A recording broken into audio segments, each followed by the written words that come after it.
y vamos a presentar la práctica de transformación y caracterización de plásmidos recombinantes bacterianos. Los integrantes somos Laura Rubí, Pérez Suárez, Laura Yanil Ruiz Miranda y Paola Nicole Rodríguez Ortigosa.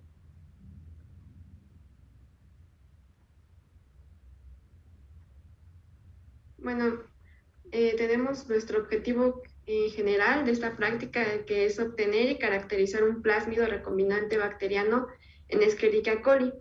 Y pues los objetivos particulares pues es identificar las diferencias entre un plásmido con un marcador para la selección negativa de clonas de un plásmido recombinante y comprender el significado de la caracterización fenotípica de plásmidos.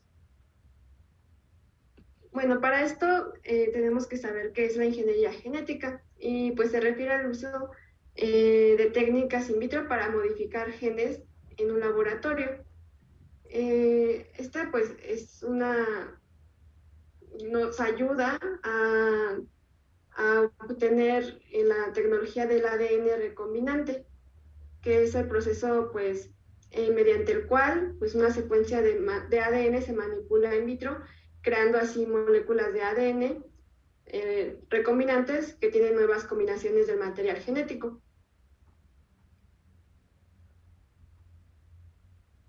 Bueno, para la biología es importante también conocer qué es, para qué sirve y cuáles son las aplicaciones de la biología sintética.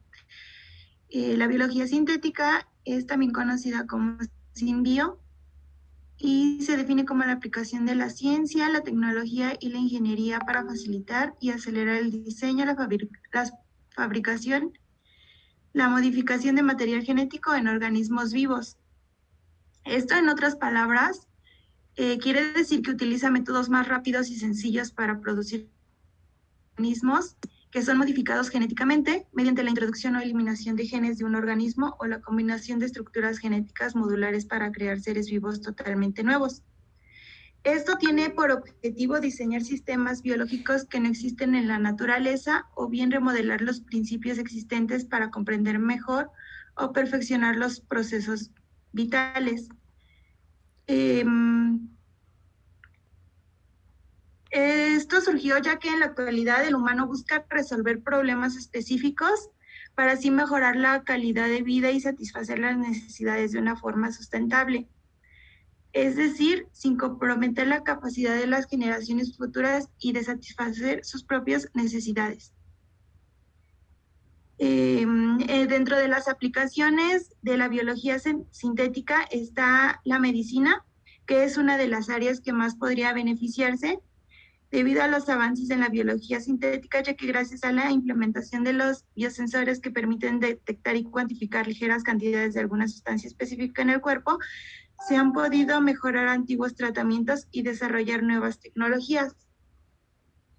En esta parte, lo que quiero destacar es la reparación y regeneración de tejidos basados en sistemas moleculares con sensores que reconocen el daño en algún tejido. Esto es como un ejemplo.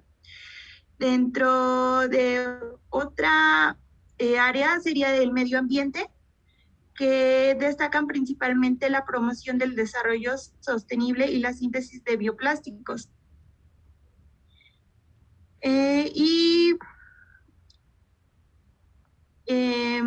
Como obtención o fabricación de ciertos materiales, ya que finalmente la biología sintética también puede facilitar la obtención o la fabricación de materiales tales como bioquímicos, bioacrílicos, minerales y, bueno, muchos más. También se me pasó a mencionar que la industria también cumple un rol importante, ya que en el ámbito de las energías renovables, como la producción de biocombustible a partir de biomasas, y también aporta en la optimización de procesos tales como la fermentación industriales, procesos de manufactura y diseños de RNAs de interferencia. Siguiente, por favor. Bueno, para empezar, podemos definir qué es ADN recombinante. Es una molécula de ADN que contiene DNA de dos o más procedencias, que se construye pues mediante la incorporación de de un fragmento de ADN foráneo en una molécula que es capaz de replicarse, como en este caso es el vector, y dando lugar así pues un clon molecular del DNA insertado, que más adelante pues les diremos bien este proceso.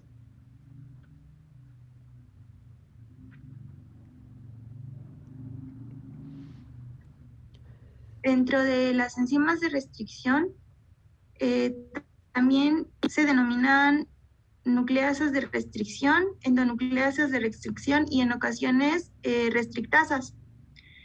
Estas reconocen secuencias específicas de ADN llamadas sitios de restricción y se unen a ellas. Es importante mencionar que cada enzima de restricción reconoce solo uno o unos pocos sitios de restricción. Cuando éste encuentra su secuencia blanco, la enzima de restricción cortará las dos cadenas de una molécula de ADN. Por lo general, estos cortes es en o cerca del sitio de restricción y ocurre en un patrón ordenado y predecible. Entre estas enzimas de restricción que modifican los ácidos nucleicos se encuentran las nucleasas, que son aquellas capaces de cortar los enlaces fosfodiéster, que son los que unen los nucleótidos de una cadena de ácidos nucleicos. Las nucleasas se denominan en endonucleasas y exonucleasas. Son endonucleasas si son capaces de cortar el enlace fosfodiéster en nucleótidos localizados dentro de la cadena del ácido nucleico. Y las exonucleasas si cortan los enlaces fosfodiéster de los nucleótidos en los extremos de las cadenas.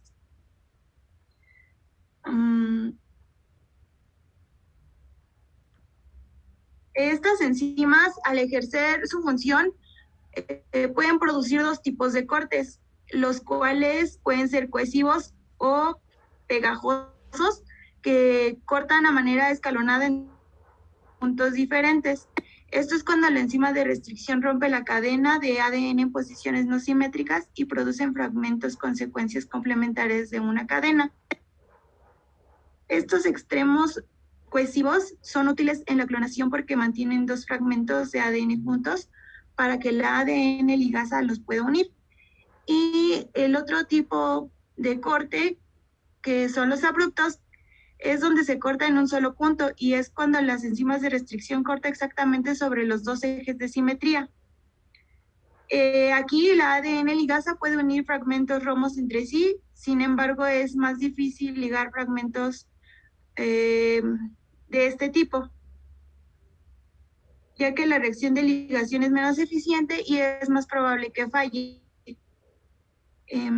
Siguiente, por favor.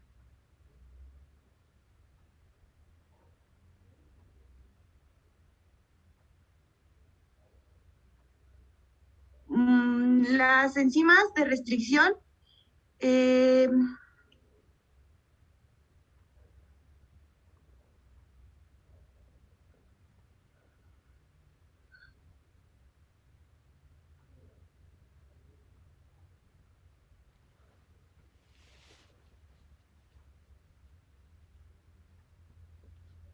No sé si soy yo, pero ya no escucho nada. Hola, hola. ¿Ya me escuchan? Sí. Hola. Yo le escucho, pero Sí, ya te ahorita escucharon todo lo demás. No se escuchó lo de los tipos. No, yo creo que vamos a repetir esta diapositiva otra vez. Sí. Miranda, Bueno. por favor. Las enzimas de restricción se clasifican en tres tipos. El uno es donde corta las dos hebras en puntos específicos y cercanos entre sí. Y su actividad enzimática es la endonucleasa y metilasa.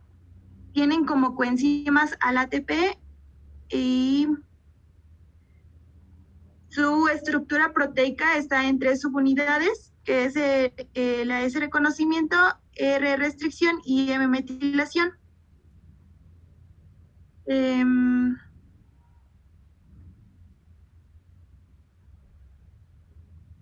la de clasificación tipo 2 Son endonucleasas que cortan ambas hebras en lugares específicos e equivalentes, secuencias palindrómicas.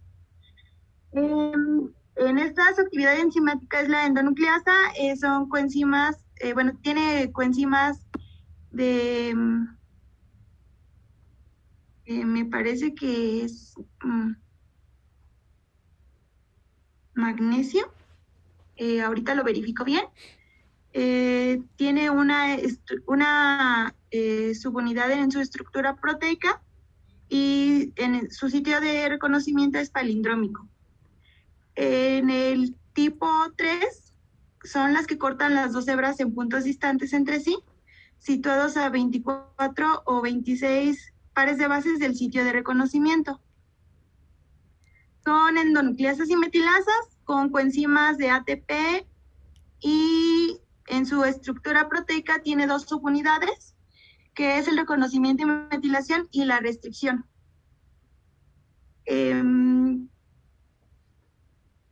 De aquí podemos también observar si se puede utilizar o no para el interés en ingeniería genética. La siguiente, por favor. Pero ahí nada más. ¿Qué es una secuencia palindrómica? Es una secuencia de ácido nucleico que, bueno, es lo mismo si se lee de 5 a 3 que de 3 a 5.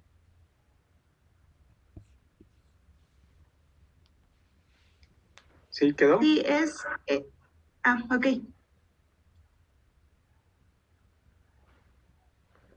Y bueno, ¿Compañeros entendieron?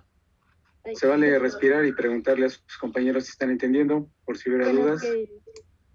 No sé si hay alguna duda de parte de los compañeros. ¿No vamos bien? Sí, vamos bien, profe. ¿Sí? Ok.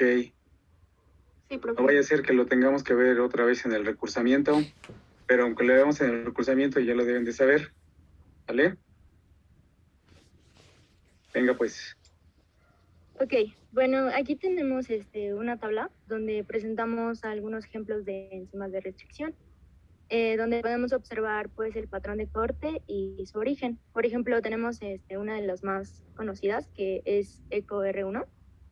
Esta tiene su secuencia de reconocimiento en GAATTC y realiza un corte cohesivo, generando los extremos de cada hebra de simple cadena. Estos pues van a ser complementarios y su origen es de Escherichia coli. Y bueno, ahí están entre otras enzimas. Voy a mencionar la última, que es ALU1. Tiene su secuencia de reconocimiento y corte en AGCT y genera extremos romos, por lo que tendrá dos extremos de doble cadena y bueno, su origen es Artobacter luteus. La que sigue, por favor. Bueno, aquí tenemos un poco más detallado lo de EcoR1. Esta enzima es aislada de la cepa R de Escherichia coli. Tiene una secuencia de reconocimiento de 6 nucleótidos. Sus fragmentos producidos tienen colas complementarias de cadena sencilla, es decir, que genera corte cohesivo. Estas cadenas pues pueden formar puentes de hidrógeno con colas complementarias de cadena sencilla de fragmentos de DNA que puedan provenir de alguna otra fuente. Y si se mezclan en condiciones adecuadas, pues pueden generar esos puentes de hidrógeno y con ayuda de la ligasa, pues unirse. La que sigue, por favor.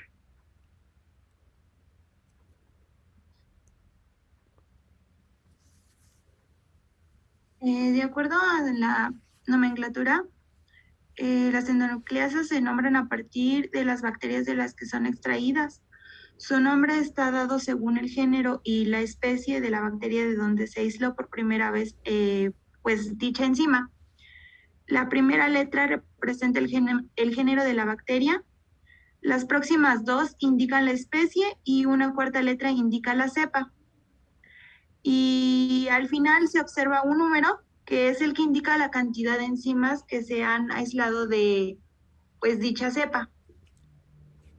Anteriormente se me pasó mencionar las aplicaciones de estas enzimas de restricción que tienen por objetivo hacer mapas de restricción de un plásmido bacteriófago, la generación de fragmentos para ser usados como sondas marcadas utilizadas en el Southern y Northern Blotting, y la generación de fragmentos para ser subclonados en los vectores apropiados, la creación de DNA recombinante. La siguiente, por favor. A ver, otra vez, ¿qué dijo de los fagos? ¿De los bacteriófagos? Que también dentro de sus aplicaciones es hacer mapas de restricciones de un plásmido o de un bacteriófago. No, eso no hacen los fagos. Es una utilidad de los fagos en la ingeniería genética. ¿Fue la utilidad de qué?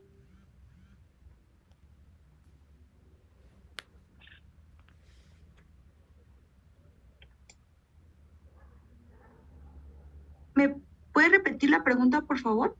Sí, eso que nos mencionó sobre los mapas de plásmidos o de fagos, ¿es la aplicación de qué? ¿De qué nos está hablando? De las enzimas de restricción. Ok. Listo, seguimos. Ok, bueno, aquí tenemos algunas enzimas que son utilizadas en ingeniería genética. Tenemos a la transcriptasa inversa, que es una enzima DNA polimerasa que va a transcribir desde una sola cadena de ARN a una sola cadena de ADN. Es por eso que se le llama transcripción inversa, porque va a implicar la síntesis de ADN a partir de ARN. Y bueno, ahí tenemos una imagen, pero creo que no se ve muy bien. Pero bueno, solamente es la primera, es de lo que es la transcripción de ADN a partir de ARN. ¿Podrías hablar un poquito más fuerte? Porque casi no te escucho.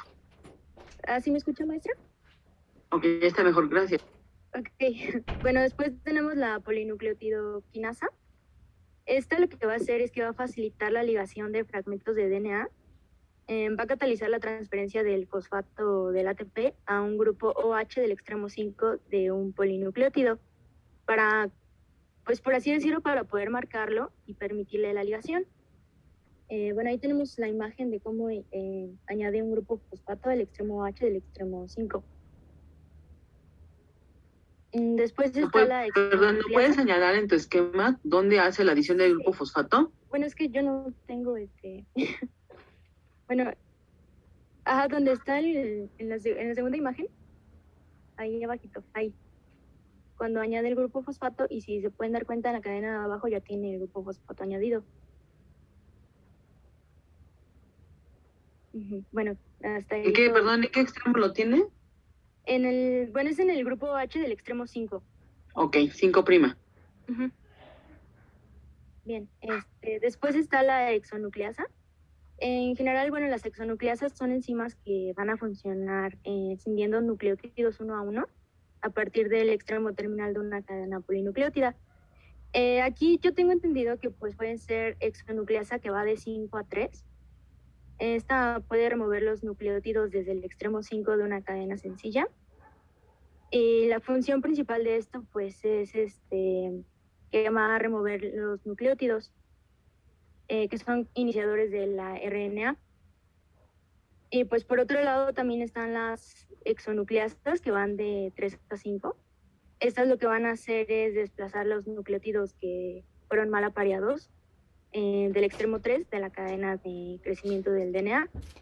Y esta pues tiene una función clave en el mantenimiento de que la síntesis de DNA sea precisa. Igual en la tercera imagen no se alcanza a ver mucho, pero esa es la función que tiene la hexonucleasa de 3 a 5. Ahí donde pueden ver unas tijeritas. No sé si las alcanzan a ver, unas tijeritas en la parte de azul.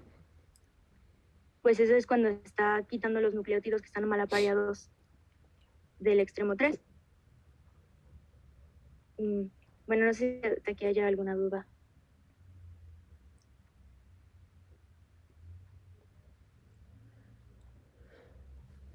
Bueno, después tenemos a la transferasa terminal. Esta es una igual DNA polimerasa que se va a encargar de catalizar la adición aleatoria de nucleótidos en el grupo H del extremo 5 del DNA. Y por último tenemos la fosfatasa alcalina. Esta lo que va a hacer es que va a eliminar A fosfatos. ver, perdón, ¿y para qué nos sirve que adicione eso a la transferasa terminal? Bueno, yo tengo entendido, bueno, más o menos no sé si lo entendí bien, que son como enzimas que van a actuar antes de la polimerasa 1, como para que ya pueda permitir la acción de la polimerasa 1 y posteriormente ya la ligasa y todo eso. No sé si sea correcto, así como yo lo entendí. Yo pregunté primero. A ver, chicas, Yo del investigué. equipo.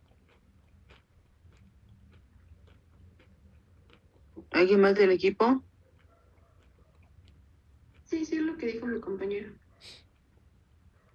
Pues no, chéquenlo bien, eso lo abordamos en la próxima sesión porque como que le falta algo más a la función que están explicando, ¿sale?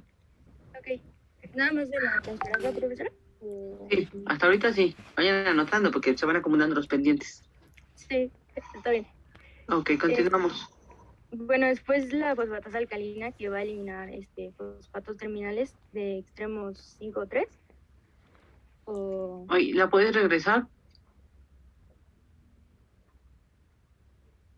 Bueno, va a eliminar fosfatos terminales de extremos que pueden ser de 5 o 3 o puede ser también de ambos. De eso no encontré como tal una imagen de su función, entonces nada más puse pues, la fosfatasa alcalina. ¿Para qué nos sirve? Que los eliminen los grupos fosfatos. Bueno, es que, como le digo, profesora, ya encontré eso, pero pues voy a investigarlo ya en la próxima. Es que sí, o sea, no nada más que me digas eso, necesitamos saber Sí, cuál es la importancia. Elimina los grupos fosfatos que se encuentran en ciertos tipos de moléculas. ¿En cuáles tipos de moléculas?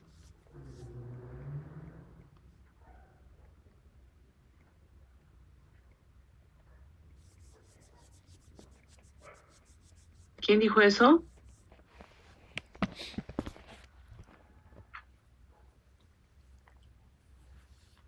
¿Sí se escucha? Sí, profesora, sí. Sí, yo dije que, perdón, se traba mi combo. Sí, ¿quién yo? Porque no sé su nombre. Laura. Pero, a ver, Laura, pero no de todas las moléculas. Bueno, es que cataliza la hidrólisis del enlace fosfórico entre un grupo orgánico y un grupo fosforilo a un pH alcalino, como son los nucleótidos o las proteínas. ¿Las proteínas tienen grupos fosfatos?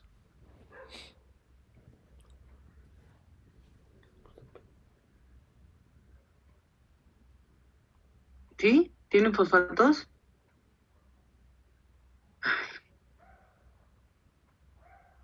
Yo creo que sí. Chequen estas dos enzimas, porque sí, como que no.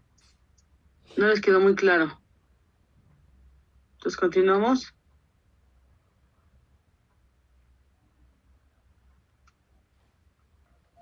Bueno, aquí tenemos a la DNA polimerasa. Híjole, ¿puedes hablar un poquito más fuerte? No se escucha mucho. ¿Ya me escucha mejor, maestro? Ya. Ok, bueno, lo que va a hacer es que va a añadir nucleótidos uno por uno a la cadena creciente de ADN. Y va a incorporar solo aquellos que sean complementarios al molde. Bueno, esta enzima va a necesitar que ya haya un molde. Solo puede agregar nucleótidos al extremo 3 de la cadena de ADN. No puede comenzar una cadena de ADN desde cero, sino que requiere que haya una cadena preexistente o un segmento corto de nucleótidos. Esto es llamado cebador, como lo tienen ahí en la imagen. Y bueno, esta lo que va a hacer es que puede corregir eliminando la gran mayoría de nucleótidos que, por así decirlo, son equivocados, que se agregan accidentalmente a la cadena. Y bueno, del lado derecho tenemos a la DNA ligasa. Esta lo que va a hacer es que va a unir fragmentos de DNA recién sintetizados para formar una cadena continua. Si dos fragmentos de DNA tienen extremos que son complementarios, pues la DNA ligasa va a unirlos para formar una molécula sin interrupciones. Y bueno, esto lo logra mediante el uso de ATP. Como podemos ver ahí en la imagen, pues en la primera parte hay como huecos y cuando actúa la DNA ligasa, pues ya lo sella para poder tener una sola cadena. No sé si haya dudas de esta parte. ¿Todo bien, chicos? Yo no lo escucho que participen o pregunten. Todo bien. Ok, continúen, chicas, no hay dudas. Bueno, también para pasar al proceso de clonación tenemos que entender qué son los vectores.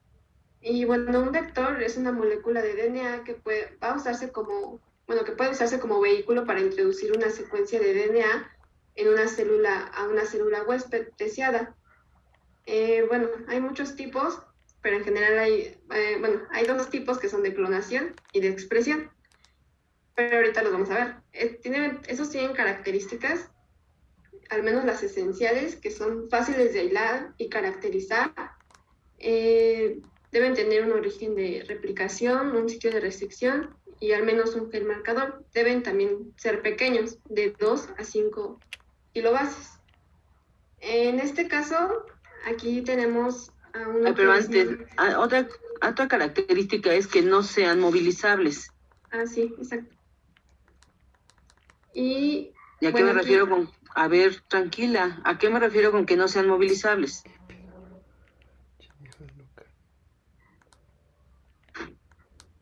Que van a permanecer estables. ¿Qué es un plásmido movilizable? Ya vimos conjugación. El que va a ser de expresión. No, eso no tiene nada que ver. A ver, chicos, ustedes ya llevaron conjugación también. ¿Qué es un plásmido movilizable? Que se transfiera a partir de un proceso de conjugación. No, un plásmido movilizable es aquel que requiere de un plásmido ayudador que lo ayude a pasar a la otra célula. Lleva los genes MOP, que son de movilidad, pero no tiene el resto de la maquinaria para poderse transferir por conjugación como el plásmido F. Ese es un plásmido movilizable. Entonces, obviamente, necesitamos que ese plásmido sea estable y permanezca en la célula, que aunque esté un plásmido F, no le ayude a pasar a otra bacteria, porque lo que queremos es que ese plásmido se perpetúe en la célula huésped, bueno, en este caso es hospedero, para que podamos tener muchas copias del gen de interés. Ok, continuamos. Bueno, y en este ejemplo tenemos al PBR322. En este caso, pues nos podemos ver aquí también su nomenclatura de estos, que P pues es de plásmidos, B y R son a veces los nombres de los investigadores que lo hicieron y los números son para identificarlo. En este caso es BR de Olivar y Rodríguez, que es un plásmido mexicano, bueno, hecho por los mexicanos. Y pues y también nos brinda pues su tamaño. Bueno, los vectores de clonación son...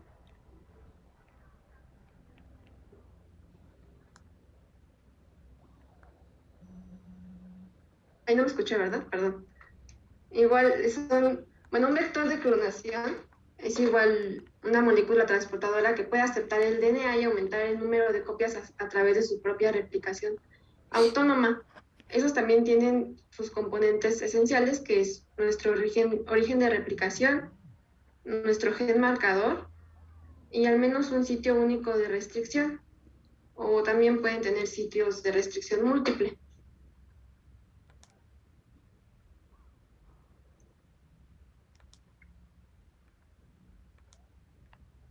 Bueno, como información que es básica que contenga un mapa de un plásmido, es que contiene el tamaño, tiene los genes presentes, contiene también el origen de replicación, marcado perdón, o señalado como... ¿Qué son los genes presentes? Bueno, los genes de interés. ¿Cuáles genes de interés?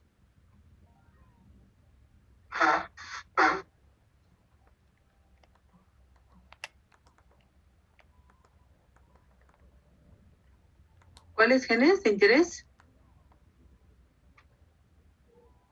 Creo que se refiere más a los bueno, a los marcadores, ¿no? Al gen de resistencia a antibióticos. Sería entonces a los marcadores de selección, porque el gen de interés, pues no, porque no estamos aquí clonando. Este es el mapa general de un plásmido, ¿no? Sí. Pero a ver, ¿ya nos definieron qué es un plásmido? No, viene a continuación. Nada más es como para tener en cuenta qué es lo que contiene.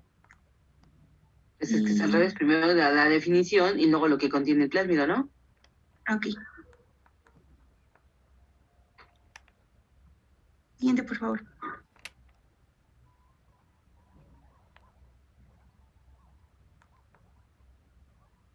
Vamos a la siguiente para que nos diga qué es un plásmido y luego nos Permítame tantito, regresamos. es que, no sé, creo que ya no veo mi pantalla. Ok, entonces ahorita pone la siguiente y después se regresa a esta, por favor.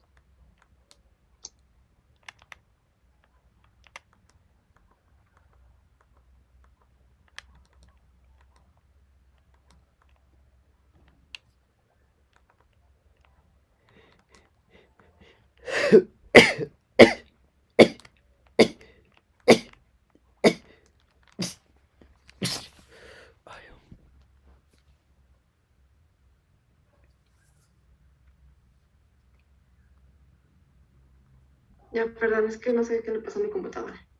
Bueno, los plásmidos son moléculas de DNA de doble hebra, igual de tamaño pequeño, forma circular, y en los que vamos a encontrar igual, bueno, son forma circular y con ADN súper enrollado, que a veces están presentes en algunas especies, pero no en todas. Pero donde DNA circular covalentemente cerrado. Ajá. Y bueno, también son fáciles de purificar, van a permitir la incorporación de insertos de DNA de un tamaño máximo de 10 kilobases y igual confieren resistencia a antibióticos. Y bueno, aquí tenemos uno que también es muy utilizado, que es el vector plasmídico de clonación PUC19. Entre sus características, pues tenemos que tiene su marcador de resistencia a ampicilina y su origen de replicación y su sitio múltiple de clonación, con varios sitios de cortes de las enzimas de restricción.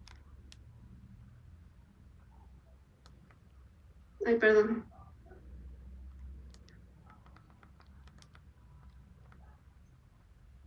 Bueno, como lo mencionó mi compañera, va a tener sitios de restricción, una región promotora y también, bueno, el nombre del plásmido que se va a colocar en el centro del círculo.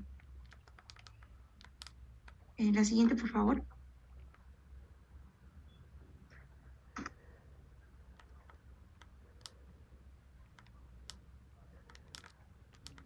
A ver, ¿la puedes regresar? ¿Por qué le ponen aquí este plásmido que tiene una región promotora?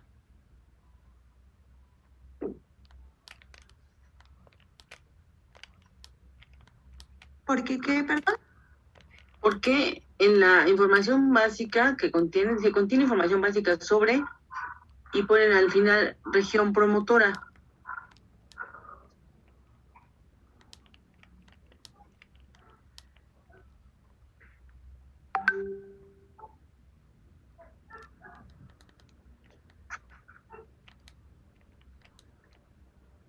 No, es que yo creo que igual mi compañera se equivocó porque... ¿Qué compañera se equivocó? O sea, ya como se los Bueno, dije, el martes, ustedes son un equipo.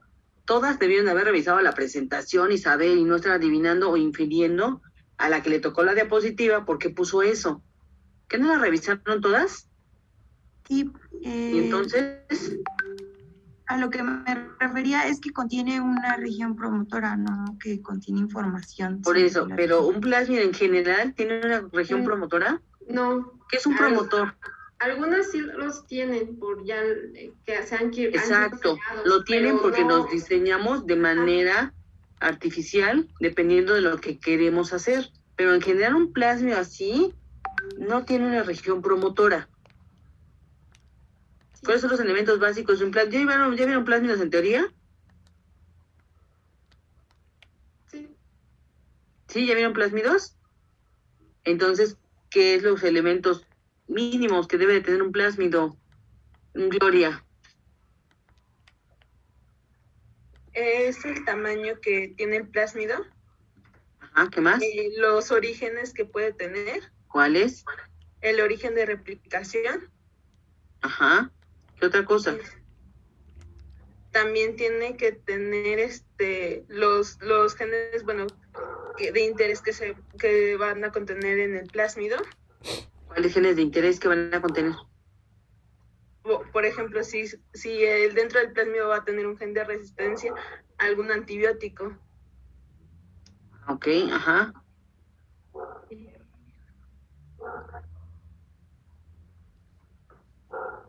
¿Qué más tiene un plásmido? Yo no recuerdo los demás. Pues nada más son las características principales. Ya lo que es el polilinque y todo lo demás, pues son plásmidos que se han construido de manera artificial para trabajar, usarlos en ingeniería genética, pero un plásmido así, sencillito, como dice su compañera, es lo único que tiene.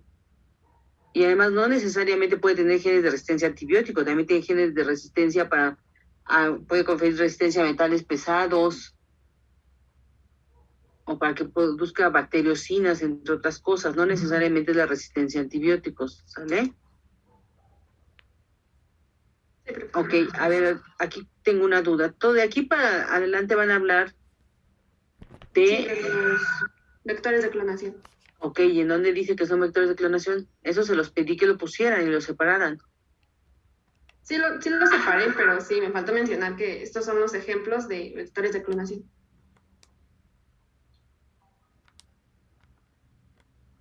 Bueno, otro vector de clonación que tenemos son los bacteriófagos. Estos igual están basados en la utilización de un virus para la inserción de un gen o un gen de interés. Y pues ofrecen muchas ventajas debido a que los virus infectan a sus células hospedadoras con una eficacia elevada. Entre ellos tenemos al bacteriófago lambda, que es útil en la clonación porque conoce bien su biología y ¿Su biología o su genética o su genotipo? Bueno, sí, su genotipo, su genética. Y bueno, entre estos, pues, aquí en esta imagen vemos cómo se prepara un bacteriófago, que igual con enzimas de restricción y ligación podemos insertar nuestro gen de interés y así poder obtener un vector. Y bueno, también admiten hasta 10 kilobases de longitud. A ver, ¿la regresan? Bueno. A ver, explíquelo otra vez. Le falta todavía muchas cosas.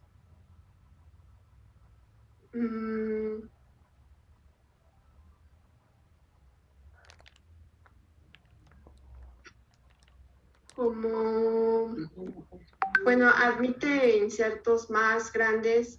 A ver, permíteme. Que los plásmidos. ¿A qué se refieren? A ver, en las viñetas dice, afecta a las bacterias al inyectar su DNA y dejan afuera sus proteínas. ¿Cuáles proteínas? ¿Y dónde las dejan afuera? ¿De dónde? Y luego ponen en la tercera vivienda con la clonación con el bacteriófago lambda. Ah, sí, ese es el ejemplo. A ver, vamos por partes. ¿A qué se refiere con que dejan sus proteínas afuera? No entiendo.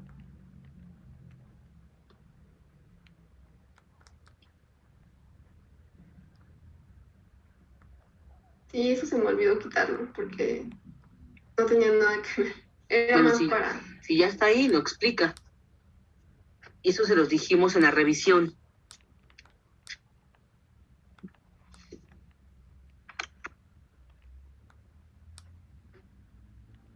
Bueno, es que para hacer el bacteriófago, se van a emplear las enzimas ¿Cuál bacteriófago? de reacción, el ¿Cuál lambda. bacteriófago? El ¿Cómo? lambda. El A ver, lambda. se pueden utilizar los vectores virales o bacteriófagos como vectores de clonación. Podemos utilizar el fago M13 cuando lo que queremos amplificar es DNA de cadena sencilla, porque ustedes ya saben que el bacteriófago M13 es DNA de cadena sencilla, o bien podemos utilizar el bacteriófago lambda. De este bacteriófago se aprovechó porque varios investigadores se dieron cuenta que este bacteriófago tiene regiones COS. Estas regiones COS hace que el bacteriófago se circularice cuando está dentro de la célula. Además de que estas regiones COS no codifican para nada. Entonces, utilizaron estas regiones del bacteriófago lambda para poderlo utilizar como un vector de clonación. Porque este vector ya es modificado, no se mete todo el genoma del fago lambda. Entonces vieron ellos que entre la región COS, lo que delimita la región COS, se lo pueden quitar, se lo quitaron porque no codifica para nada y ahí metieron el sitio de multiclonación. Entonces vieron que los bacteriófagos pueden tener o aceptar un tamaño de inserto ya mucho más grande que un plásmido, que va de los 20 kb, ¿no? Sí.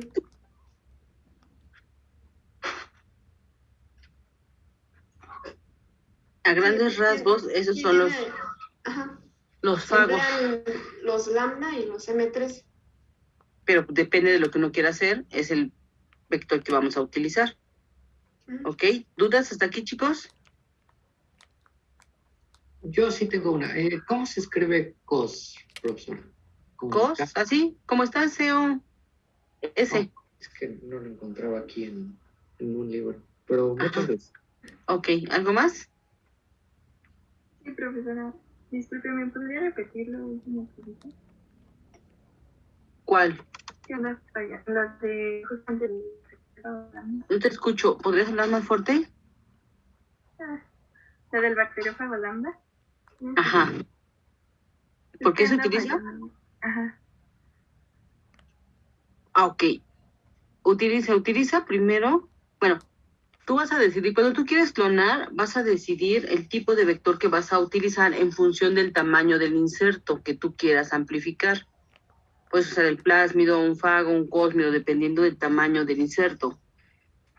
Pero, si tú quieres también, por ejemplo, clonar y obtener DNA de cadena sencilla, podrías utilizar el fago M13, porque es de DNA cadena sencilla. Pero algunos investigadores observaron que el fago lambda, ¿la podrías regresar, por favor? Tiene, que al entrar a la célula, se circulariza por las regiones COS, porque esas regiones COS son complementarias.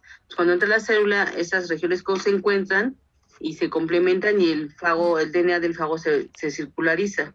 Pero también observaron que entre estas regiones COS hay un segmento de DNA que no codifica para nada, aparentemente, algo de utilidad para el fago. Entonces decidieron eliminar esa región COS e insertar el sitio de multiclonación entre esas dos regiones. De tal manera que cuando lo insertaran a la célula hospedero, pues este fago se iba a circularizar y ya se iba a replicar y amplificar el DNA de interés. Ok. Muchísimas gracias. ¿Nada? ¿Algo más? Ok, continuamos, chicas.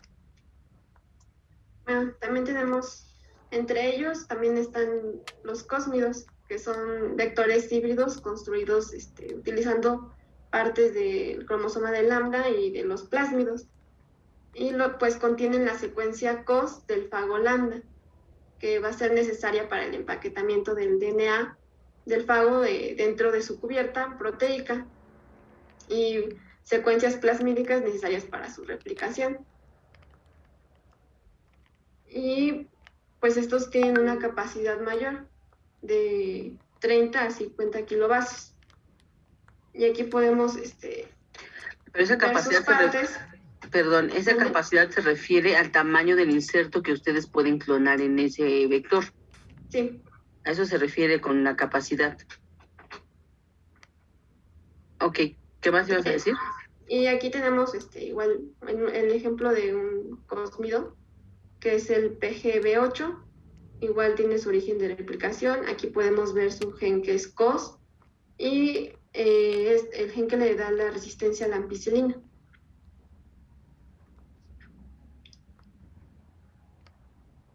A ver, ¿te puedes regresar?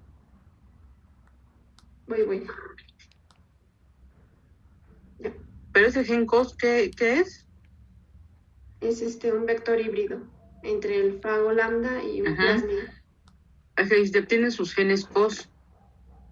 Ajá, del fago lambda. Ok, que le va a permitir circularizarse, ¿no?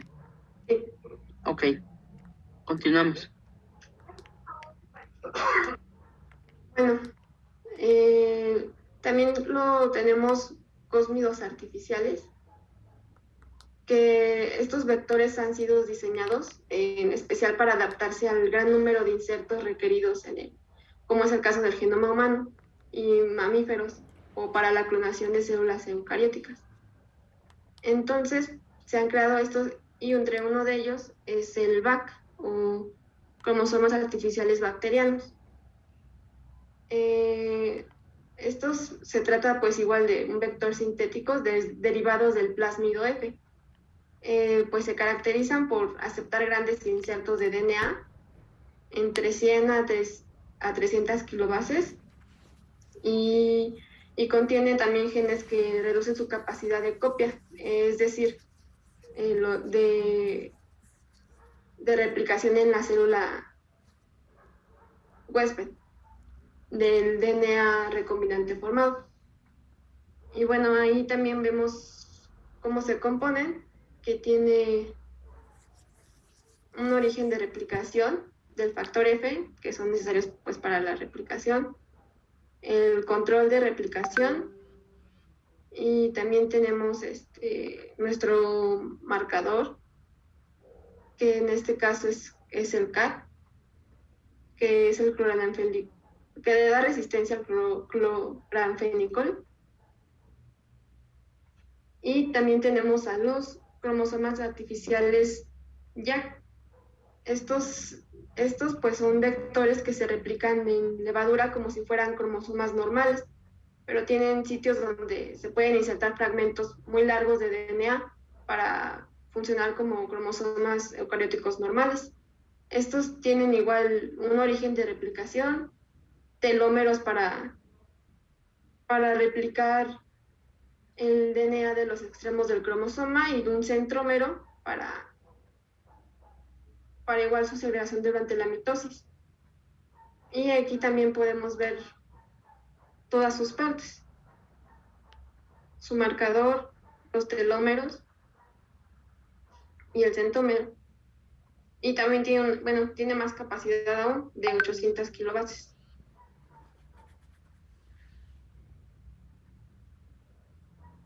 Bueno, en este ya es el segundo tipo de vectores, que son los vectores de expresión. Bueno, un vector de expresión, como aquí lo dice, es un plásmido que pues no solamente va a introducir el gen de interés en la célula huésped, sino que también va a ayudar en el análisis del gen de interés a través de un producto proteico relevante. Estos pues también tienen sus características o elementos que, aparte de los que ya tienen un vector normal, van a tener otros como sus elementos reguladores, sus promotores, sus secuencias de determinación, su sitio de inicio de transcripción y sitios de inicio de traducción. Y bueno, estos han sido diseñados para permitir controlar la expresión, la transcripción, en este caso transcripción y traducción de los genes clonados. Y pues el objetivo es obtener altos niveles de expresión y son especialmente en las aplicaciones biotecnológicas. Y bueno, en este caso pues tenemos al vector de expresión PET, que igual podemos ver que utiliza, bueno, este es un tipo que también su tamaño es de 5.4 kilovatios, o sea, es muy pequeño. Bueno, es pequeño. Y aquí podemos también ver sus partes, como su promotor T7, que es también lo que lo caracteriza. Ok, entonces, en resumen, un vector de expresión es aquello que va a permitir, como su nombre le dice, la expresión del DNA de interés, es decir, que este DNA de interés se traduzca y se transcriba. Ajá. Y para que esto suceda, ¿qué requerimos? Requerimos que tenga un promotor, un operador y los genes estructurales, como ya les comentó su compañera. Algunas veces, cuando queremos nosotros regular su expresión, pues le ponemos un sitio promotor y una secuencia operadora para que nos permita regular la expresión del DNA de interés. Lo que no veo, sí, aquí ya te decir que no veía el polilinker, pero sí ya lo vi. Entonces, el promotor, ¿en dónde se va a localizar, Miranda? O sea, arriba de nuestro gen de interés, ¿no? Ajá. Ok. ¿Tienen alguna duda, compañeros?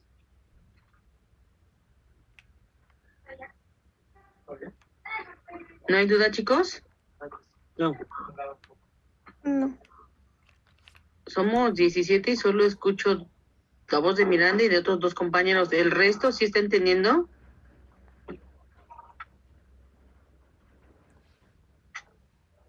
Sí, profesora. Ok, entonces continuamos.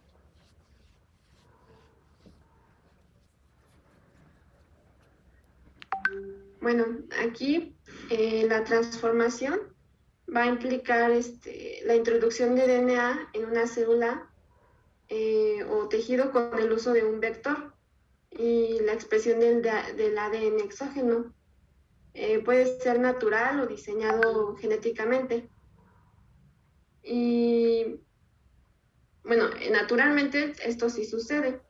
Por el ADN libre del medio ambiente, pues se va a incorporar a una célula receptora, pues trayendo un cambio genético. Y en este esquema, pues representa eso, que, bueno, a continuación les voy a decir lo que pasa en las gram negativas y en las gram positivas, porque estas son naturalmente competentes. Las gram positivas, como Streptococcus o Bacillus subtilus,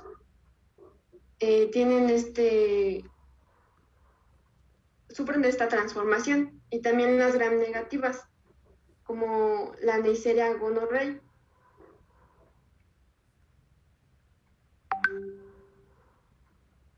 Bueno, para las gram positivas tenemos que utilizar el sistema COM, y para las gram las gram negativas tenemos que utilizar el sistema tipo 2.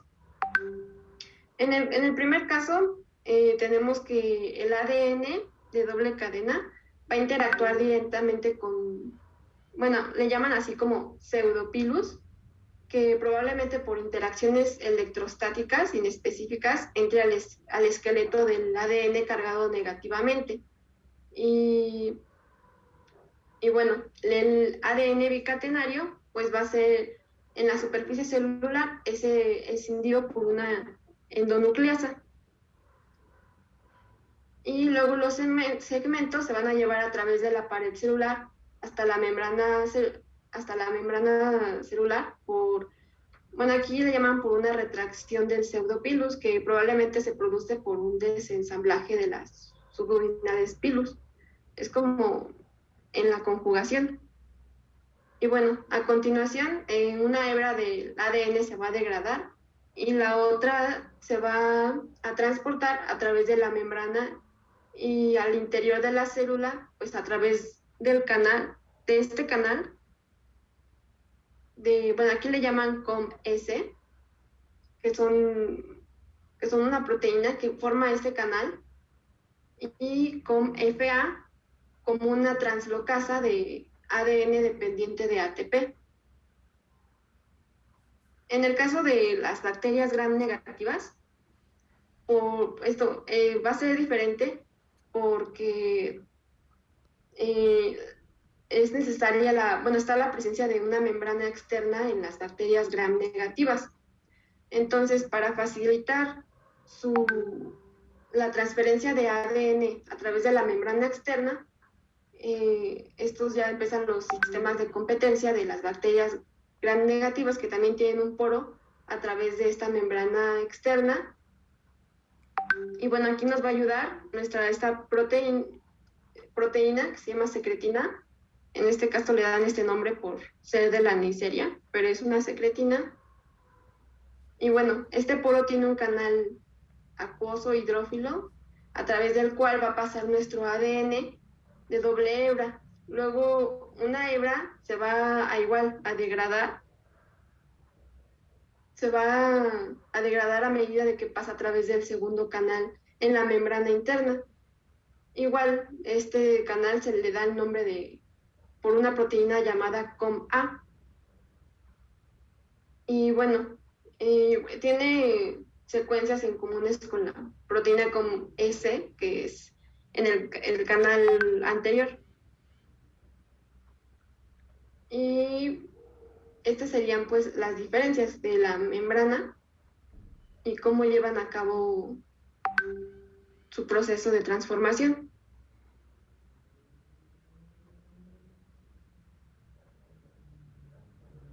No sé si tengan alguna duda.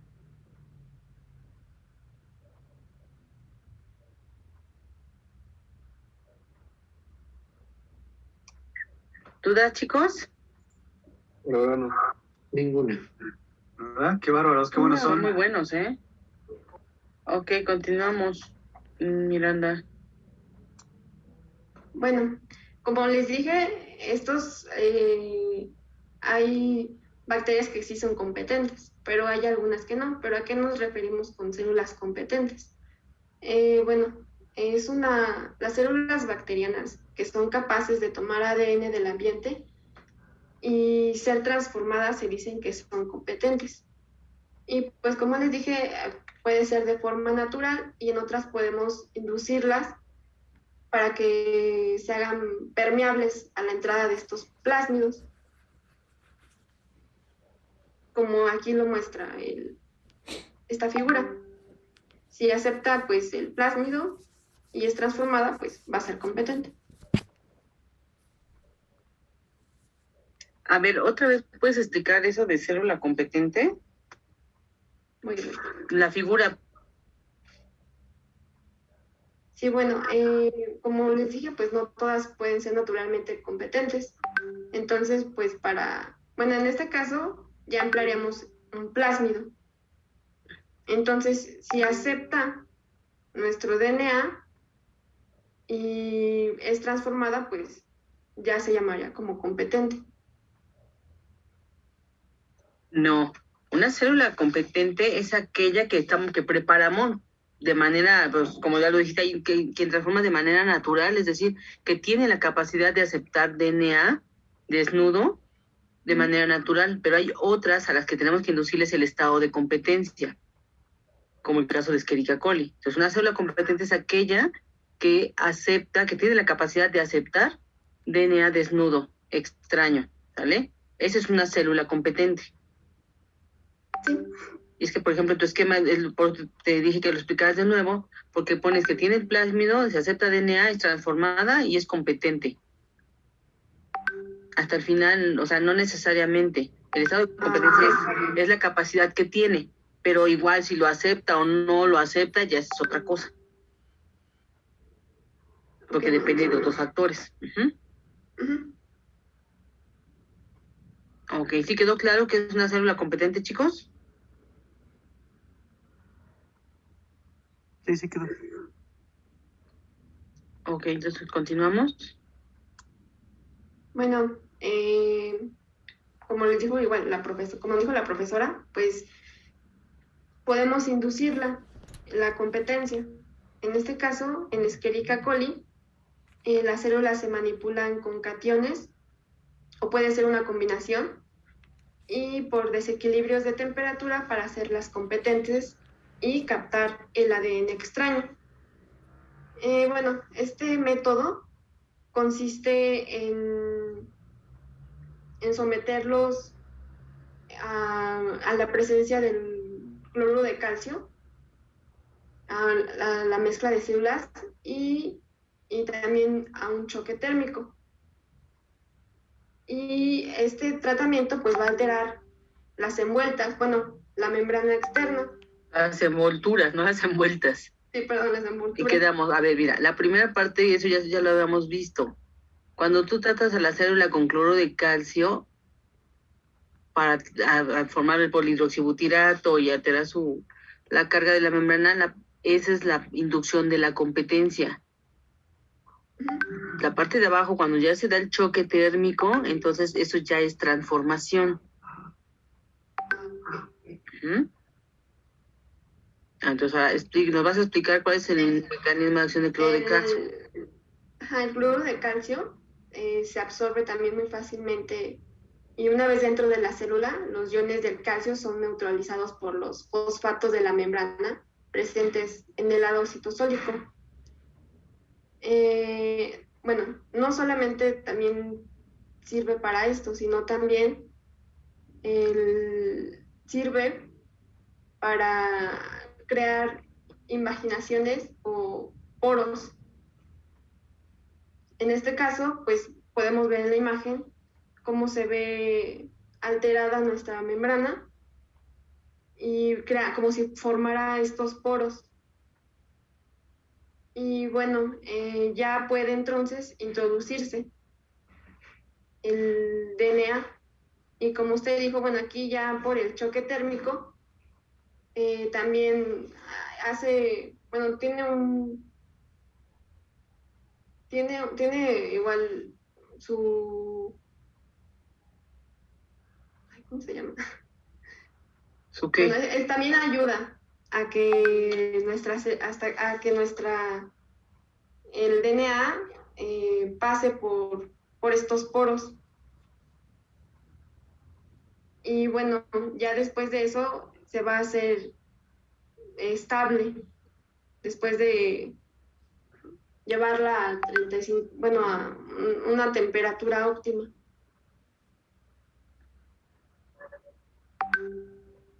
Ok, a ver, vamos de nuevo. Sí, hay dos teorías o varias teorías que tratan de explicar el mecanismo de acción del cloruro de calcio. Una es que dice que la membrana de la bacteria, ¿qué carga tiene? Negativa. Negativa. ¿Y el DNA? Igual. Entonces, si los dos están cargados negativamente, pues se van a repeler y entonces el DNA no podría ingresar. Entonces, una teoría dice que el cloruro de calcio se utiliza para neutralizar esas cargas negativas de la membrana y permitir que el DNA se ancle a la membrana de la bacteria. Otra teoría dice que este cloruro de calcio puede formar un complejo en la membrana de polihidroxibutirato y permitir que el DNA se ancle a la membrana de la bacteria. Esas son dos más o menos teorías que se tienen para tratar de explicar el mecanismo de acción del cloro de calcio para favorecer o inducir el estado de competencia de la bacteria. Ahora, para hacer la transformación se da un choque térmico, es decir, primero ponemos a las bacterias ya en estado de competencia en contacto con el DNA que queremos introducir en ellas a 42 grados durante 90 segundos. ¿Esto para qué se hace? ¿Cómo está la membrana? todo este estado de competencia se hace en condiciones de frío, se pone todo en hielo, más o menos entre 2 y 8 grados, entonces la membrana va a estar rígida. Entonces se lleva a 42 para tratarla de hacer más fluida, y entonces se abren algunos poros y el DNA pueda ingresar a la célula. Después de esos 90 segundos, inmediatamente se pasa a un baño de hielo para hacerla rígida otra vez, se cierren esos poros y el DNA ya no se salga. Entonces, después de estos unos 5 minutos en hielo, se agrega medio de cultivo a las células y se dejan incubar a 37 grados centígrados en agitación durante aproximadamente media hora para permitir que las bacterias se repliquen y entonces sí, se amplifique el número de plásmidos que llevan en su interior. ¿Ok? ¿Hasta aquí alguna duda de lo que es el choque térmico y la transformación, así a grandes rasgos?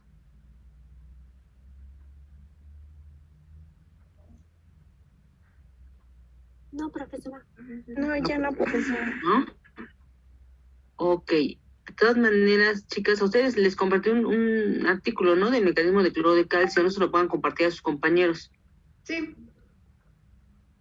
Sí, maestra, yo se lo paso. Ok, continuamos.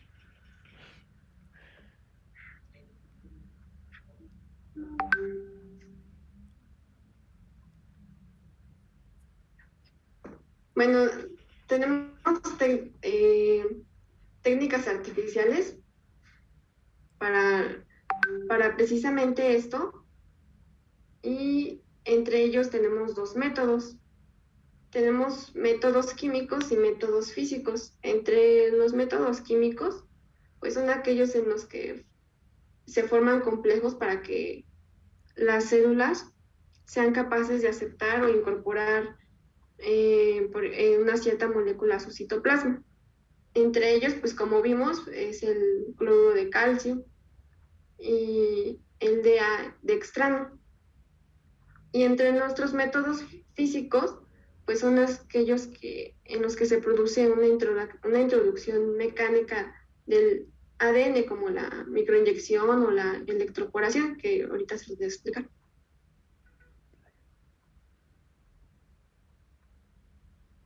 Bueno, la electroporación es una técnica igual que se somete a las células a cortos pulsos de corriente eléctrica de alto voltaje, lo cual va a alterar nuestras envolturas y permite la captación de ADN en una amplia variedad de bacterias, como en gram positivas o gram negativas. Y como podemos ver en esta figura, no solamente también pasa eso, sino que induce la formación de poros transitorios en nuestras bicapas de fosfolípidos de la célula, a los cuales se puede introducir el gen, y va a generar pues una carga positiva de corta duración en un lado del interior de la célula y otra carga negativa en el lado opuesto. La diferencia de carga va a traer a moléculas de ADN cargadas negativamente hacia la célula. Y esto es lo que pasa molecularmente.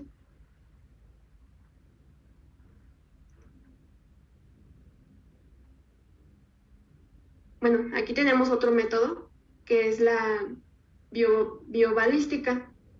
Este método consiste en el bombardeo de las células hospederas con microesferas recubiertas con el DNA recombinante, que puede ser el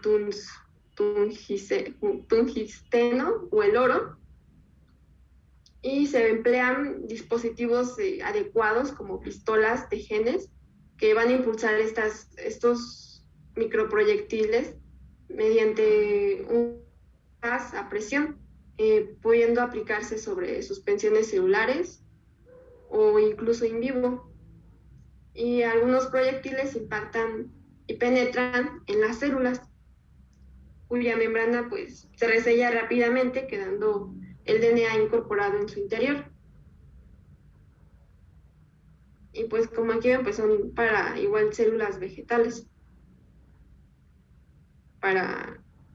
incluso para la creación de plantas transgénicas. Se ocupa este método. Bueno, tenemos otro tipo de método que es la lipofección, donde el DNA se va a incorporar en liposomas que con facilidad se van a fusionar en la membrana celular y liberar su contenido al interior. El DNA parece asociarse a la superficie de la exterior hidrofílica del liposoma. Igual, como había comentado, pues se basa en la formación de complejos entre lípidos catiónicos y ADN, que son estos llamados liposomas. Y pues dicho complejo tiene afinidad por la membrana y va a permitir la entrada del ADN.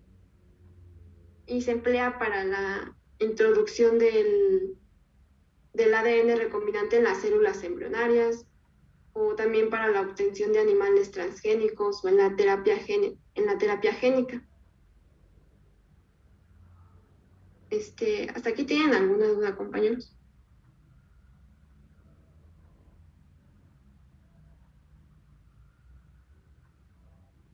No, vamos bien. No, todo bien. ¿No? ¿Todo bien? Entonces continuamos, chicas. Bueno, ya una vez sabido estos conceptos, ya podemos hablar de la clonación. En la clonación es un proceso que se inserta, segmentos específicos de DNA en vectores que son transferidos a células huésped, donde las moléculas recombinantes se replican al dividirse en la célula huésped. Y bueno, la estrategia básica de este tipo de clonación es aislar el gen que se desea de su ubicación original y bueno, como había dicho, desplazarlo en un vector. Y bueno, el objetivo es la producción de un gran número de copias de una región de DNA, fragmentos o genes. Aquí tenemos pasos que se lleva a cabo en la clonación, que se los voy a ir diciendo poco a poco, pero bueno, el 1 es la obtención del gen de interés, el 2 la elección y preparación de nuestro vector, el 3 la obtención de nuestro DNA recombinante, el 4 pues la introducción de DNA a nuestra célula anfitriona para que ocurra nuestra transformación, y el 5 la selección de clonas recombinantes.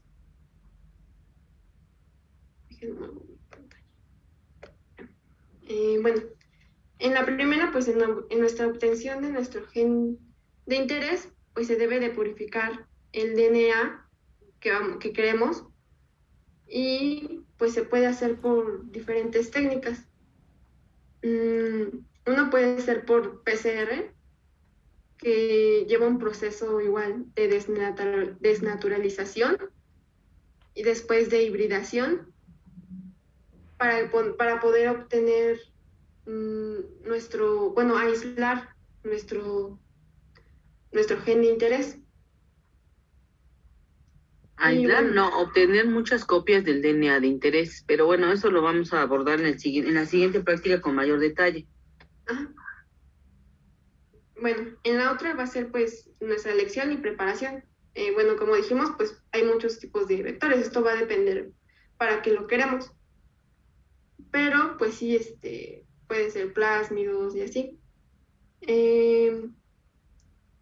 Y para nuestra preparación se necesita, para poder unir con facilidad ambos, se debe de cortar el vector con las mismas enzimas de restricción que se utilizaron para escindir el DNA de la muestra, o con enzimas que van a proporcionar extremos compatibles. De este modo, pues, vamos a obtener secuencias complementarias que pueden asociarse y ser unidas por medio de ligasas. Bueno, eso ahorita lo vemos en el siguiente paso, pero aquí es un esquema de nuestra obtención de nuestro vector. Y tenemos dos métodos, que es el método indirecto que es, bueno, si el vector original tiene los sitios de restricción adecuados para unirlo con el inserto de DNA, pues se van a emplear métodos diferentes, como es el indirecto. Si el vector original no tiene los sitios de restricción adecuados para unirlo con el inserto de DNA, pues se introduce un policonector. Este es nuestro método indirecto. Pero bueno, antes de usar el policonector, por eso es importante que viéramos las enzimas. Por ejemplo, si tú dijeres el inserto con una enzima que genera extremos cohesivos, pero el plásmido con una que tiene extremos romos, pues no se van a poder ligar, ¿estamos de acuerdo? Entonces, por eso puedes utilizar la exonucleasa S1 para rasurar esos extremos cohesivos, porque esa te va a degradar DNA de cadena sencilla, y entonces ya tendrías tanto el inserto como el vector con extremos romos y los podríamos ligar. Ahora, puede suceder cuando haces la digestión del DNA con alguna enzima igual de que genera extremos cohesivos, ese mismo plásmido se puede recircularizar porque esos extremos cohesivos al final de cuentas se pueden complementar. Entonces, para usar eso, pues usas una fosfatasa para que eliminar los grupos fosfatos en los extremos 5' y el plásmido ya no se pueda recircularizar, y entonces tengas una mayor eficiencia cuando haces la ligación. Por eso es importante revisar estas enzimas que también se utilizan en las técnicas de ingeniería genética. Además del policonector que nos acabas de decir, podemos usar la exonucleasa para rasurar algunos extremos y hacerlos ya compatibles o complementarios y podamos llevar a cabo la ligación y obtener el DNA recombinante. Sí. Ok, pues continuamos con el otro método. Sí. Bueno, y el otro igual es el método directo, que aquí ya va a ser, se va a usar pues las endonucleasas de restricción. Y ya va a estar un vector preparado para la inserción del fragmento de DNA.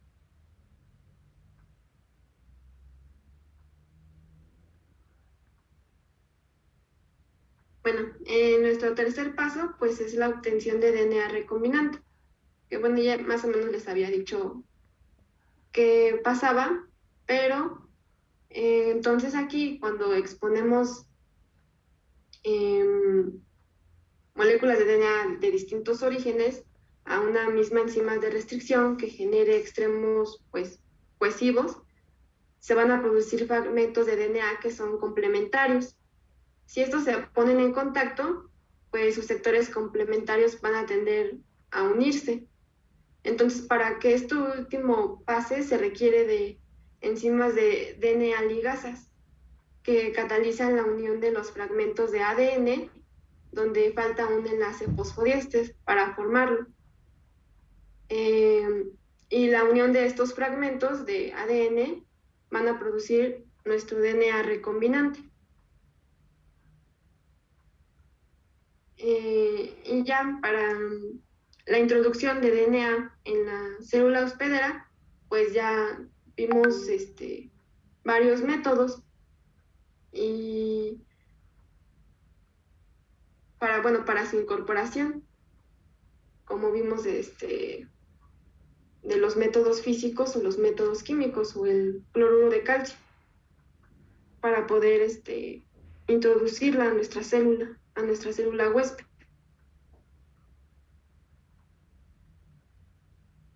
Bueno, aquí estaba mi diagrama. Igual, aquí vemos un diagrama de todas las técnicas que podemos encontrar para que suceda esto, como la lipofección, la microinyección, la electroporación, incluso con el uso de los virus en la transfección para obtener a nuestra bacteria transformada.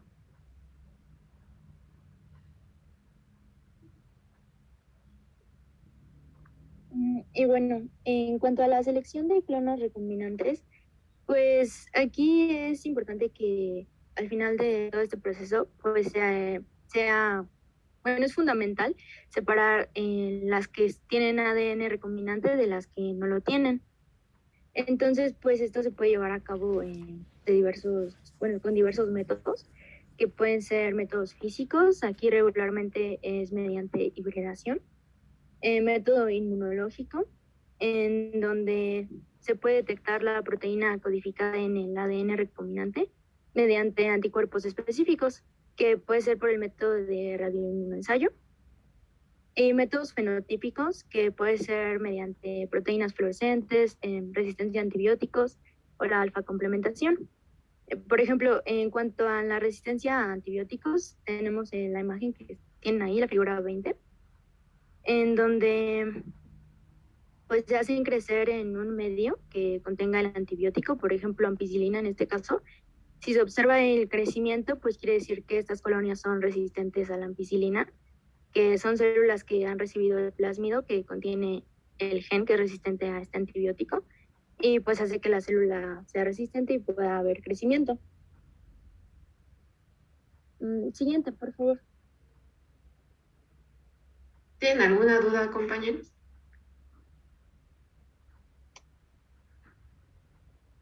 ¿Dudas, chicos?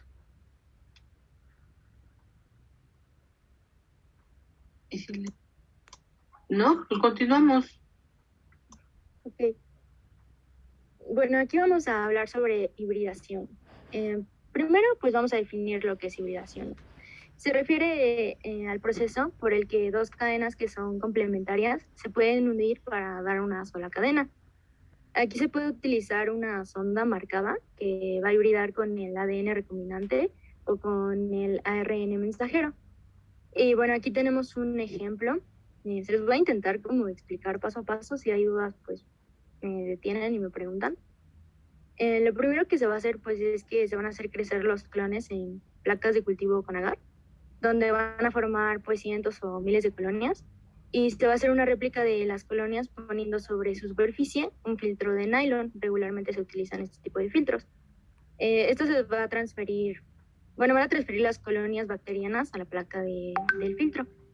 Esto se va a procesar para alisar las células bacterianas. Se va a desnaturalizar el DNA de doble cadena liberado por las células en cadenas sencillas, y dichas cadenas se van a unir al filtro. Después se va a arrastrar el DNA del filtro, se va a incubar con una sonda de ácido nucleico que está marcado. La sonda se va a calentar y se va a enfriar rápidamente para que pueda formar moléculas de cadenas sencillas, y se añade a la solución que contiene el filtro. La sonda es el tubito que ven ahí, esa es la sonda que se va a añadir al filtro. Si alguna de las secuencias nucleotídicas del filtro es complementaria a la de la sonda, pues se va a formar una molécula híbrida de doble cadena, una cadena que pertenece a la sonda y la otra que va a pertenecer al DNA clonado del filtro. Después se va a incubar con la sonda y posteriormente pues se va a hacer un lavado para quitar el exceso de sonda que pues no se logró unir, y se va a detectar la presencia de moléculas híbridas. Regularmente pues se utilizan sondas radioactivas, por lo que al cubrir el filtro con una película de rayos X, pues se va a poder observar la presencia de manchas. Estas manchas pues van a representar las colonias de la placa que contienen el gen clonado de interés. Ahí en la imagen que tienen a su lado derecho, en donde está así como el filtro, que dice hibridación de una colonia de la placa. Eso es pues lo que se observaría, ¿no? Y bueno, ya con base en esto, pues usando la posición de las manchas de la película, esto va a ser como una guía para poder identificar y recuperar la colonia correspondiente en la plaquita. No sé si se entendió. No sé si haya dudas.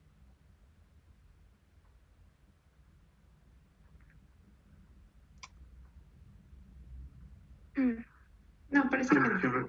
Sí se entendió. Ok, bueno, la siguiente, por favor. Aquí tenemos otro ejemplo también de hibridación. Es un método un poco diferente. Este método se conoce como transferencia de Souter.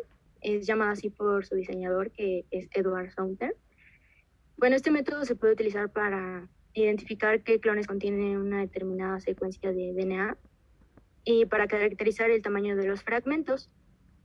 Bueno, en el número 1 que tienen ahí marcado, lo que se va a hacer primero es que se va a cortar el DNA en fragmentos con una o más enzimas de restricción.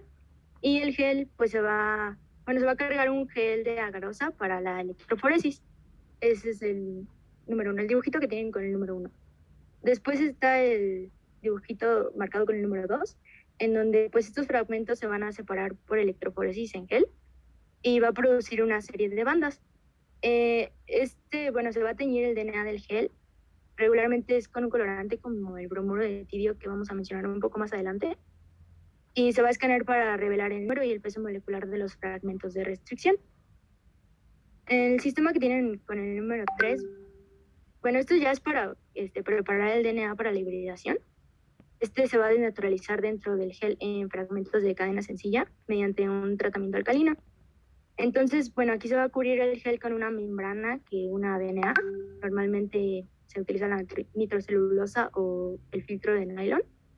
Los fragmentos de DNA del gel se van a transferir a la membrana, poniendo la membrana y el gel sobre sobre una esponjita. Si ven ahí, pues dice que está la esponjita. Esa esponja se encuentra parcialmente sumergida en un tampón. Encima del filtro se ponen diversas capas de papel absorbente. Regulador, no es tampón, es regulador. Bueno, regulador, perdón, maestra. Arribita tienen lo que es el papel absorbente y todo el conjunto se mantiene en contacto poniendo un peso encima, que es lo de hasta arribita. Y bueno, lo que va a ocurrir aquí es que por acción capilar, pues se va a arrastrar el regulador a través del gel, transfiriendo los fragmentos de DNA a la membrana. Y entonces ya en el número 4, se va a colocar el filtro dentro de una bolsa sellada por calor, junto con la sonda de DNA de cadena sencilla, para que pues pueda haber una hibridación. Lo que va a ocurrir es que los fragmentos de DNA del filtro, que sean complementarios a la secuencia nucleotídica de la sonda, pues van a formar híbridos de doble cadena. Y pues ya posteriormente igual se va a lavar la sonda y se visualizan los fragmentos hibridados en una película. Ahí en el número 5 pues tienen ese dibujito. El carril número 1 pues corresponde a los marcadores de peso molecular, que hablaremos igual más adelante. Y el 2 y el 3 pues son bandas que van a hibridar con la sonda. No sé si haya dudas de este proceso. ¿Dudas, chicos? Creo que sí. No, profesora. Ok, no, profesora. ¿No? Ok, chicas, yo creo que hasta aquí le dejamos, porque ya faltan 5 y de todas maneras no vamos a terminar. Luego retomamos la próxima clase. En la próxima clase retomamos el tema antes de ver el protocolo.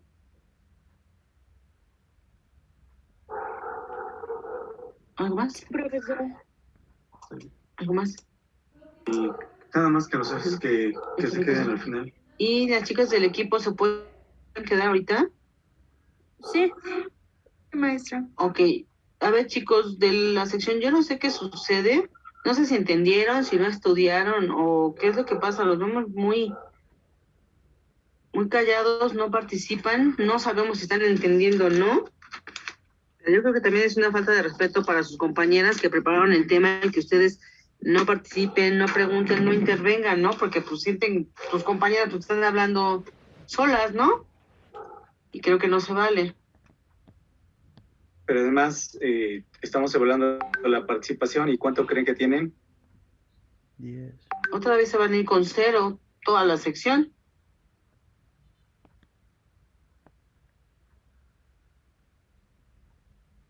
Entonces, pues vamos a tener que hacer algo para que participen, porque de otra forma se van a ir con 0 y más vale promediar con 4 o 5 que con 0, siempre es mejor.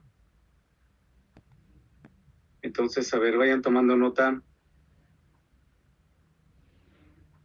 Miranda, ¿cómo van con la parte de la extracción de DNA? ¿Ya la prepararon, chicas?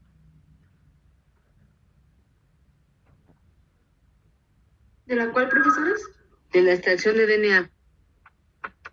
¿Recuerdan que estudiamos la técnica de la lisis alcalina? Ah, sí. ¿Todavía no está eso?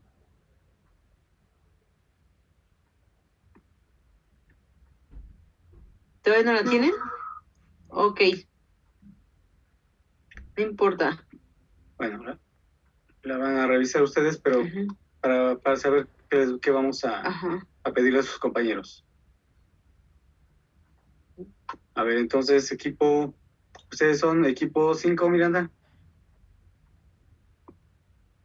11. Perdón, es que son de la sección. Bueno, 11. Ok. Bueno, 5 del otro lado, ¿no? 5 prima.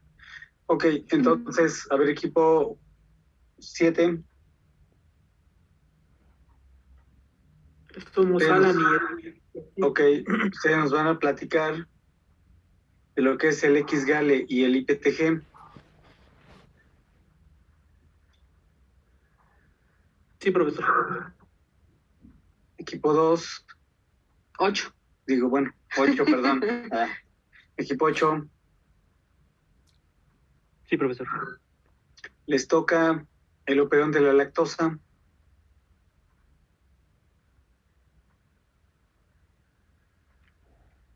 Ok. Equipo 9. Sí, profesor. Les toca la inactivación insercional.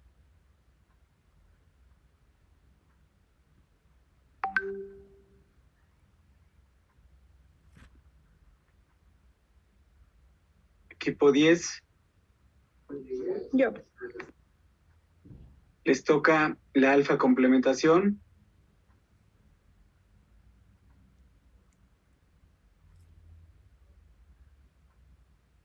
El 11 ya está. Son las técnicas. El 11 ya está. Y el equipo 12. Sí, profe.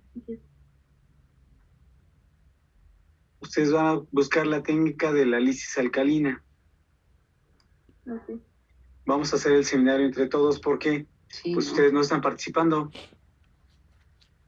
De todas maneras, el equipo que está preparando, téngalo listo porque ya sabe que siempre hay imponderables por si alguien no trae lo que le pedimos. Sí, profesor, de hecho ya... Sí, ya lo tiene, ¿no? Sí. Pero ustedes pueden aportar más en caso de que... Así es, ustedes van a ayudarle a sus compañeros o sus compañeros van a ayudar a ustedes según lo quieran ver. Ahora vamos a invertirlas. Pero la idea es que tengamos todo y no encuentro otra forma de verdad de que ustedes participen. Entonces vamos a tratar de hacerlo así, a ver cómo nos va.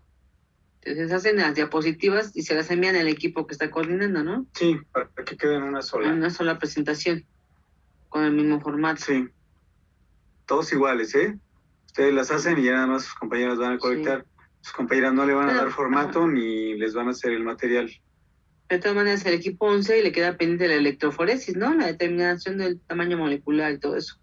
Sí, ya lo tenemos también. Eso ya ustedes lo darían a la próxima sesión, al final de todos los equipos. Breve, conciso, entendido, para que nos lo puedan explicar. Profesor, esto es para la sesión de... El martes. ¿Es para el martes? Ok, gracias. Profesor, disculpe, la parte que damos de discusión también va parte de esa participación por seminario. Sí, claro. Ahorita tienen 0. Lo único que podrían rescatar son 5 puntos de la discusión. Es lo que le iba a preguntar. En la discusión, por mucho que uno la haga bien, solo valdría la mitad de ese 10. Sí, porque ya perdieron 5 hoy. Muy bien.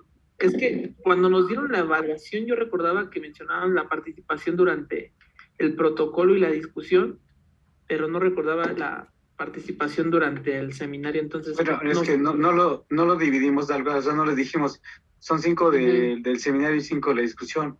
Es toda la práctica. Y por la forma más lógica de dividirlo, pues es 5 en el seminario y 5 en la discusión.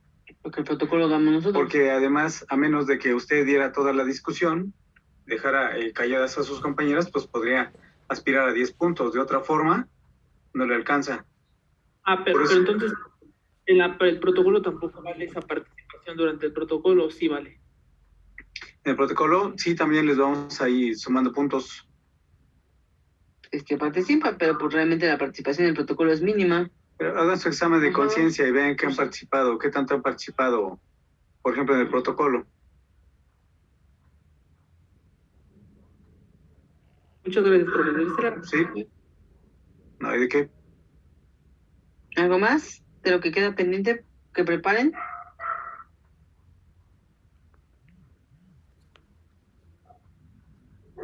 No, No, profesor. nada más, profesor.